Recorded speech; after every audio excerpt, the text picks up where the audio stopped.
Okay, so now in this one, what we're going to do is we're going to add in a couple extra notes like we did with the lower section, and then it's going to give us a little bit more creative ability within there. So go ahead and let's add that in. All right, bring the camera down.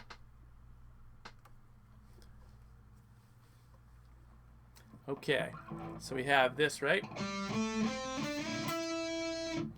So now what we can do is we can add in the extra tone. So instead of going here, we can add in this tone. We have, or you can, let me go up to here. We can add this tone right here too. So we kind of like, we can focus everything still around this pentatonic.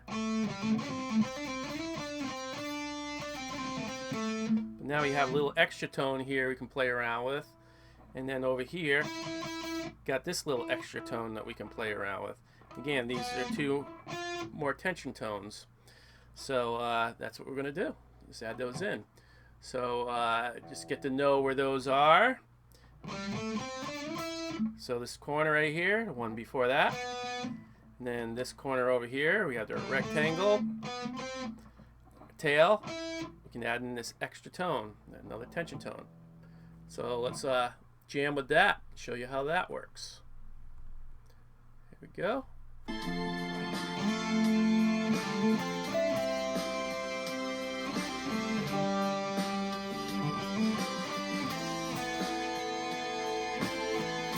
Here's how it causes tension.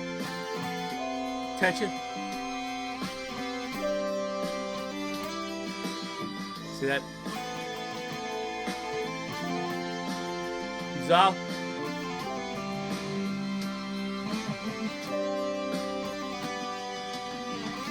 And up here, there's a little bit of tension.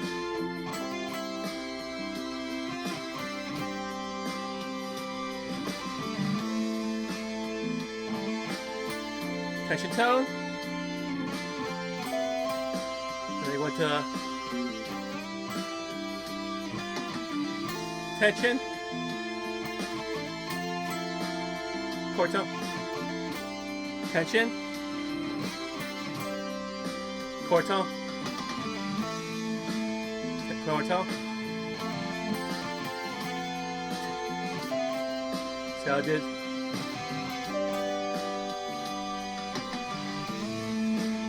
See how these that causes tension? That causes tension. Those cause tension. That sounds good.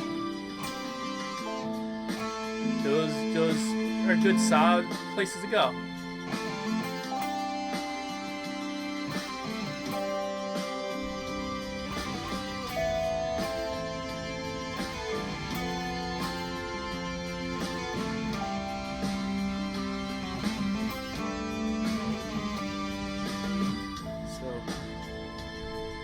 So that's what's good, is you use those as tension, because that alone does not sound good over the chords. But if you go,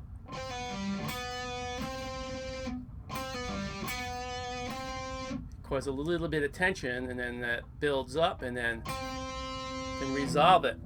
So that's what you want to do. Again, make sure you know where those chord tones are, and then use those tension tones to really cause some tension in what you play, so then it sounds awesome when you go and you finally hit that chord tone. So so this will take a bit of practice. So again, like, it's not going to sound great in the very beginning. So don't be discouraged if it doesn't sound all that wonderful. It takes a bit of practice to make this sound really good. But the key to this is not to think mechanically, just kind of like, okay, I gotta hit these notes, and oh, maybe I need to hit one of those tension tones there, and then then I gotta resolve it. You shouldn't be doing all this thinking. What you need to do, like, separately, you're thinking about that. Oh, where are my chord tones? Oh, there's that. Oh, and then these other ones here are not my chord tones. Those are non-chord tones. Think about that beforehand. But then when you put on the track, you need to let that all go. Keep it in the back of your mind where those chord tones are. Really, that's all you got to think about. As long as you know where how to play all the notes within that little section. Really focus on those chord tones, and then you can play around with if you know where the chord tones are, anything else is not a chord tone. So but even that, don't think too much of that either. Just kind of go ahead and listen to that track. You got to connect with that track and really listen to those notes. If something doesn't sound great, go up to the next note in the scale. And so yeah, really work on that. And you could do a little bit of creating some little licks, without even using the backing track. Just experiment. Okay, I want to go from a chord tone to a non-chord tone. I want to create something. Well, there we go. There's a little lick for going to a chord tone to a non-chord tone. Then maybe I want to do chord tone to or a non-chord tone to a chord tone.